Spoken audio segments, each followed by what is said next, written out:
Hello everyone. आप सभी का मोस्ट वेलकम आपके इस ऑनलाइन प्लेटफॉर्म यानी कि टेक्स्ट बुक पर। और आपको पता है कि आपकी ईएमआरएस करके वैकेंसीज आ रखी है, जिसमें आपके अलग अलग पोस्ट हैं, जिसमें आपका प्रिंसिपल भी है, आपका टीजीटी भी है, आपका जूनियर सेक्रेटेरिएट असिस्टेंट करके भी है, हॉस्टल वार्डन भी है। तो इसमें काफी सारी वैकेंसीज हैं। तो इस वैकेंसीज के बारे में एक बारी बात कर लेते हैं कि इसमें हमारी पोस्टिंग कहाँ पर रहती है, हमारा काम क्या होता है, इसमें सैलरी कितनी क्या कुछ मिल जाती है। क्योंकि बहुत सारे बच्चों को तो अभी तक यही नहीं पता मैम ये है क्या, ये ईएमआरएस होता क्या है, किस तरीके से क्या कुछ है। तो जल्दी से एक बार इस वीडियो के थ्रू इस वीडियो के अंदर हम लोग इन सभी चीजों पर एक बार डिस्कशन कर लेते हैं। सबसे पहले यही बात करते हैं ये ईएमआरएस है क्या। ईएमआरएस स्टाफ सिलेक्शन एग्जाम 2025 की आपकी काफी सारी पोस्ट पर वैकेंसीज हैं, है ना। इसकी फुल फॉर्म क्या होती है आपकी, Eklavya model residential school. Eklavya model residential school यानी कि ईएमआरएस, ये आपका रहेगा। अब ये तो समझ आ रहा है मैम स्कूल टाइप क्या कुछ है ना, स्कूल टाइप कुछ है, लेकिन क्या है एक बार डिटेल में देखते हैं। Eklavya model residential school EMRS are established with the objective of providing quality education from class 6th to 8th। एक मिनट रुकना, क्या है, established with the objective of providing quality education from class 6 to 12th students belonging to ST category। यानी कि ST category के students को अच्छी शिक्षा, अच्छी एजुकेशन प्रोवाइड कराने के लिए आपके ईएमआरएस जो स्कूल है इनको बनाया गया था, जो आपका क्लास 6 से लेकर के 12th तक रहता है, यानी छठी से 12वीं तक की आपकी इसमें क्लासेस हैं एसटी कैटेगरी के स्टूडेंट्स के लिए। बोला गया है कि these schools are set up to up at block level as residential schools and have separate hostels for boys and girls, accommodation for staff, mesh facility, playground and all other amenities. यानी कि इन schools के अंदर boys और girls के लिए अलग से hostel होता है, स्टाफ के लिए अलग से अकोमोडेशन होता है, यानी कि स्टाफ के लिए भी रहने की सुविधा, प्लेग्राउंड होता है, सारी चीजें आपकी जो भी एमिनिटीज जो भी आपकी बेसिक है सारा रहता है। For details of the locations and amenities please website आपका रहेगा। बोला गया fully residential institutions teaching and non teaching staff are required to stay on campus for which rent free accommodation is available to be provided. तो इन schools के अंदर आपकी vacancies होती है, जिसमें आपकी कुछ टीचिंग की पोस्ट होती है, कुछ टीचिंग की वैकेंसीज है, कुछ आपकी नॉन टीचिंग की वैकेंसीज होती है। पूरे स्टाफ के लिए अकोमोडेशन जो है वो फ्री रहता है, ठीक है। तो एक ओवरऑल व्यू समझ आया कि आपका ईएमआरएस है क्या, किस तरीके से स्कूल्स में कौन कौन सी आपके पास में वैकेंसीज रहेंगी। अब मेन यही बात कर लेते हैं कि मैम वैकेंसी कौन कौन सी में टीचिंग और नॉन टीचिंग को कैसे डिवाइड किया गया है। आपने देखा होगा प्रिंसिपल की vacancy, PGT, TGT, female staff nurse की, hostel warden, accountant, junior secretariat assistant. Basically इसकी बात हम लोग इस वाली वीडियो में करने वाले हैं। टोटल वैकेंसीज आपकी ईएमआरएस की अगर मैं कहूं तो 7,267 है, जिसके अंदर जेएसए जूनियर सेक्रेटेरिएट असिस्टेंट की टोटल 228 वैकेंसीज आपके रहने वाली है। तो इन 228 वैकेंसीज को और डिटेल में देखा जाए, ये 228 वैकेंसी है जो कि आपकी कैटेगरी वाइज डिवाइड की गई है। देख लीजिएगा, जनरल की 94 है, ईडब्ल्यूएस की 22 है, ओबीसी की नॉन क्रीमी लेयर की 61 है, एससी की 34 है, एसटी की 17 है। इस तरीके से आपकी कैटेगरी बांटी गई है। बात की जाए कि मैम सब्जेक्ट क्या कुछ इसमें हमारा जो पे लेवल है कैसे रहेगा, अगर बातें को सबका दे रखा है, मैं सिर्फ जीएसए पे फोकस कर रही हूँ क्योंकि ये वाली वीडियो सिर्फ आपकी जीएसए के लिए मैंने बनाई है, ठीक है। तो जीएसए की पे लेवल आपका लेवल 2 रहेगा। इसमें पे मैट्रिक्स आपका 19,900 से लेकर के 63,200 दिया है। 19,900 से लेकर के आपका 63,200 दे रखा है, यानी कि आपकी जो सैलरी है, ये मत सोचना मैम 19,000 सैलरी है, 19,900। इसमें आपके एक्स्ट्रा अलाउंसेस भी होते हैं, अभी डिटेल में देखेंगे किस तरीके से है। आगे चला जाए, अगर बात की जाए जो सबसे मेन होता है कि मैम सिलेक्शन के लिए हमारा प्रोसेस क्या रहेगा, पैटर्न क्या कुछ रहने वाला है इसमें, तो बेसिकली इसमें आपके दो नहीं 3 आपके स्टेज रहेंगे, जिसमें प्री एग्जाम होगा, फिर आपका मेंस रहेगा, फिर आपका टाइपिंग टेस्ट भी इसमें रखा गया है। अगर आप अप्लाई कर रहे हैं जीएसए जूनियर सेक्रेटेरिएट असिस्टेंट की पोस्ट के लिए तो टाइपिंग टेस्ट भी रखा गया है। अभी डिटेल में बता रही हूँ, एग्जाम पैटर्न ध्यान से सुनिएगा। बोला गया टीयर 1 प्री जो है आपका qualifying examination in OMR objective model, total आपके 100 नंबर का। प्री जो एग्जाम है उसमें एमसीक्यू आएंगे, जो टिक मार्क करते हैं एमसीक्यू, 100 मार्क्स का आपका ये पेपर रहने वाला है। प्री एग्जाम आपका क्वालिफाई होने वाला है, प्री एग्जाम क्वालिफाइंग नेचर का रहने वाला है। क्या क्या सब्जेक्ट रहेंगे ध्यान से सुनना। रीजनिंग एबिलिटी के 25 क्वेश्चंस रहेंगे 25 मार्क्स के। क्वांटिटेटिव एप्टीट्यूड यानी कि आपका मैथ्स की बात करूं तो 25 क्वेश्चन रहेंगे 25 मार्क्स के। जनरल अवेयरनेस जीके जीएस के 20 क्वेश्चन 20 नंबर के। Basic knowledge of computer operation 10 number के 10 question. Language test general English, English के 10 क्वेश्चन 10 नंबर, हिंदी के 10 क्वेश्चन 10 नंबर, टोटल 100 क्वेश्चन और 100 नंबर का पेपर रहेगा। और the test will be of 2 hours, ये जो आपका टेस्ट है ये आपका 2 घंटे का रहने वाला है।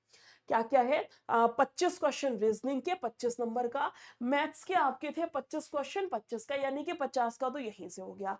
20 नंबर की जीके होगी मैडम 70, 10 की इंग्लिश हो गई आपकी, है ना, और 10 की हिंदी और आपका 10 का कंप्यूटर। टोटल ये सारे सब्जेक्ट आपके रहने वाले, ये रहेगा प्री के अंदर, जो आपका प्री एग्जाम रहेगा। फिर बोला गया only the candidates who will be shortlisted in the ratio 1:10, यानी कि जो आपकी टोटल वैकेंसीज हैं उसके 10 गुना स्टूडेंट्स को मेंस एग्जाम के लिए सेलेक्ट किया जाएगा against the notified vacancies on the basis of the tier 1 pre examination. इसमें आपको बोला गया कि प्री एग्जाम जिन जिन स्टूडेंट्स ने दिया है उनमें से जो टॉप के स्टूडेंट्स होंगे, जिनके मार्क्स के बिहाफ पे जो ऊपर ऊपर वाले होंगे, यानी टोटल जो वैकेंसीज है उसका 10 गुना।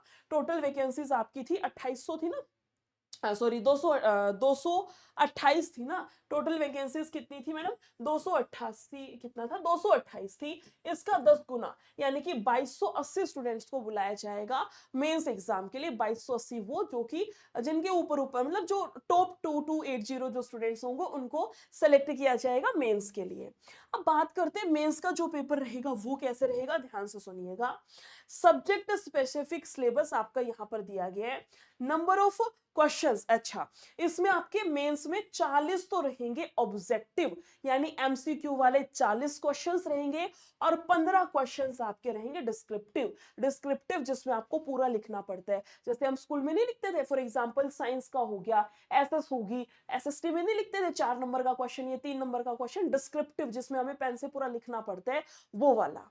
मेंस एग्जाम की बात करूं तो मेंस में आपका 40 क्वेश्चन एमसीक्यू प्लस 15 क्वेश्चन आपके डिस्क्रिप्टिव रहेंगे। टोटल 40 क्वेश्चंस हो गए और 60 नंबर का आपका यहां से 40 का ये हो गया, एमसीक्यू 40 आएंगे 40 नंबर के, यानी एक एमसीक्यू 1 नंबर का। और जो डिस्क्रिप्टिव पेपर है मतलब जो डिस्क्रिप्टिव 15 क्वेश्चंस आएंगे वो 60 अंक का, यानी कि आपका एक क्वेश्चन वो 4 नंबर का रहेगा, तो 15 चौका 60 का आपका वो हो गया।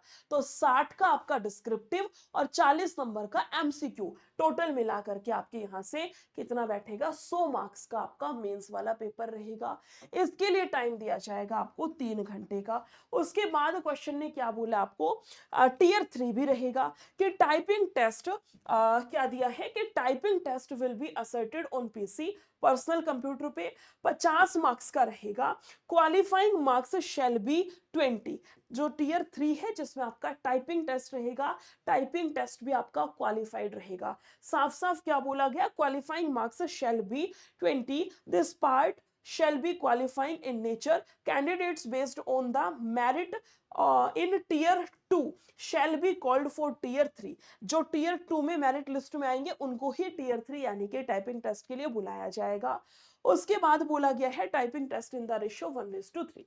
जिनका प्री क्लियर होगा वो 10 गुना स्टूडेंट्स को मेंस में बुलाया जाएगा, जिनका मेंस क्लियर होगा उसके 3 गुना स्टूडेंट्स, मतलब 3 गुना जो स्टूडेंट है उनको टियर 3 यानी कि टाइपिंग टेस्ट के लिए बुलाया जाएगा। प्रिपरेशन ऑफ मेरिट लिस्ट में क्या है, candidates who qualify the typing test will be considered for the preparing the merit list. ये सारा आपका वही है जो मैंने आपको अभी अभी बताया, पहले प्री फिर मेंस फिर आपका टाइपिंग टेस्ट। प्री में मैंने आपको बहुत डिटेल में बता दिया है कैसे क्या कुछ रहेगा। अब थोड़ा सा आगे चलते हैं कि मैम इसमें कितना क्या कुछ दिया गया है एज को लेकर के। तो जीएससी की पोस्ट के लिए नोट एक्सक्लूडिंग आपका दे रखा है 30 ईयर्स, यानी कि 30 साल से ऊपर आपकी एज नहीं होनी चाहिए, -30 होनी चाहिए। इसके अलावा टाइपिंग टेस्ट में क्लियर कर देती हूँ, बोला गया है पासिंग मार्क्स स्पीड 35 वर्ड्स पर मिनट इन इंग्लिश। अगर आपकी टाइपिंग इंग्लिश में है तो 35 वर्ड पर मिनट आपका जाएगा, और अगर हिंदी की टाइपिंग आपकी रहेगी तो कितना जाएगा, 30 वर्ड्स पर मिनट। हिंदी की टाइपिंग कितनी जाएगी, 30 वर्ड्स पर मिनट आपका रहेगा। इसी के साथ साथ आगे चलते हैं, जिसमें आपका दिया गया कि जीएसए की नौकरी, जो आपका थंबनेल भी था कि बेसिकली मैम हमारा काम क्या रहेगा, जीएसए में काम क्या होता है, सैलरी पता चल गई, कैसे क्या कुछ एग्जाम का प्रोसेस है सब पता चल गया। अब मेन आता है कि इसमें आपकी सैलरी काम क्या रहेगा, तो इसमें है ड्यूटीज में दफ्तर का प्रशासन, रिकॉर्ड रखना, प्रचार, पत्राचार, और इसके अलावा आपका सहायक कार्य। वेतन मैंने आपको बताया वही है। पोस्टिंग, पोस्टिंग पूरे भारत में ईएमआरएस स्कूलों में आपका रहेगा। पूरे इंडिया में जो ईएमआरएस स्कूल है उनमें आपकी पोस्टिंग रहेगी। अब वो कहीं भी हो सकती है, मोस्ट प्रोबेबली आपका जो स्टेट है मोस्ट प्रोबेबली आपका नियर बाय रहेगा। प्रमोशन क्या है, आप जेएसए जूनियर सेक्रेटेरिएट असिस्टेंट से एसएसए सीनियर सेक्रेटेरिएट असिस्टेंट में कन्वर्ट, यानी कि वरिष्ठ सहायक पदों की ओर संगठन की नीति पर आपका निर्भर, यानी कि आपका प्रमोशन रहेगा। योग्यता और चयन क्या है, 12वीं पास होना चाहिए। टाइपिंग और लिखित परीक्षा मैंने आपको बताया, 12वीं पास पे आपकी वैकेंसी है, पहले आपको रिटर्न क्लियर करना पड़ेगा, देन आपको अपना जो टाइपिंग है वो क्लियर करना पड़ेगा। फिर है आपका वेतन संरचना, मैंने बोला था ना 19 मत समझ लेना सैलरी, आपका और भी अदर चीजें रहती हैं। ये तो आपका पे लेवल है 2 पर, है ना, बेसिक पे रेंज आपकी 19,900 से 63 है, लेकिन इसमें आपका और भी तो अदर चीजें हैं, जिसमें आपका डीए हो गया, आपका एचआरए हो गया, आपके अदर भत्ते भी है, यानी कि ये मान के चल लो आपका 32-35 के नियर बाय आपकी सैलरी जो है वो स्टार्ट होगी। इन हैंड वेतन ये आपका डिपेंड करता है स्थान भत्ते टैक्स पर निर्भर करेगा कि आपका कौन सी सिटी है, किस किस तरीके से, वो सारी चीजें, बट 32 के नियर बाय अपना मान के चलो, है ना। इसके अलावा आगे चलते हैं स्तर, ये सारी चीजें वही जो मैंने आपको अभी अभी डिटेल में बताया कि संभावित प्रमोशन आपका एसएसए में हो जाएगा। प्रमोशन का आधार क्या रहेगा, कैसे प्रमोशन होगा, भाई जितना अच्छा काम करोगे, अनुभव, कार्य प्रदर्शन, प्रतियोगिता परीक्षा, आंतरिक चयन प्रक्रिया, नियुक्तियों की नीति, विभागीय आदेश, पास किए गए परीक्षा उपलब्ध पद, ये सारा वही है जो मैंने आपको अभी अभी बताया है। आई होप जो आपके डाउट से वो क्लियर हुए होंगे, फिर भी नहीं हुए हो तो वीडियो में डिस्क्रिप्शन बॉक्स में लिंक है, वीडियो में जो आपका कमेंट सेक्शन है वहां पे बता दीजिएगा, मैं रिप्लाई कर दूंगी। इसी के साथ साथ अब बात आती है, मैम सारी चीजें तो समझ आ गई, एग्जाम पैटर्न क्या है, कैसे पढ़ना है, कितना क्या हमारा सब्जेक्ट आने वाला है, लेकिन जो सबसे मेन जो दिक्कत है स्पेशली ईएमआरएस की वैकेंसीज में, क्योंकि बहुत सारे स्टूडेंट्स को नहीं पता कि क्या पढ़ना है, कितना पढ़ना है, क्या इंपॉर्टेंट है, क्या इंपॉर्टेंट नहीं है ना। एक तो सिलेबस इतना ज्यादा है, क्योंकि सारे ही सब्जेक्ट आपके English, Hindi, reasoning, math, GK, और आपका 6 से 7 सब्जेक्ट इसमें दे रखे हैं।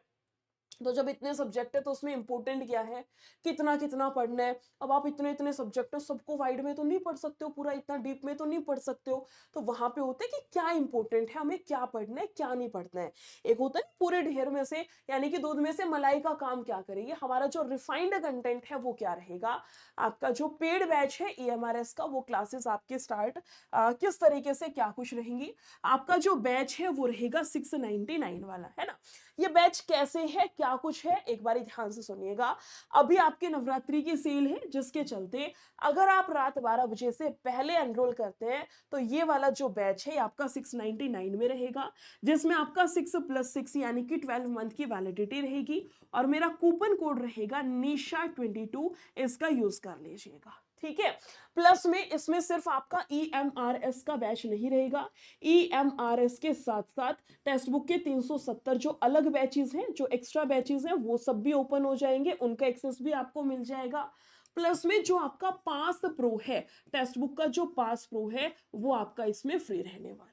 समझ आई सारी चीजें। पहुंचना कैसे है बैच पे, इसके डिस्क्रिप्शन बॉक्स में लिंक दे रखा है, चाहे लिंक से पहुंच जाना, चाहे अपना गूगल से पहुंच जाना, जैसे जो आपको ठीक लगे उस तरीके से एनरोल कर लेना, ठीक है।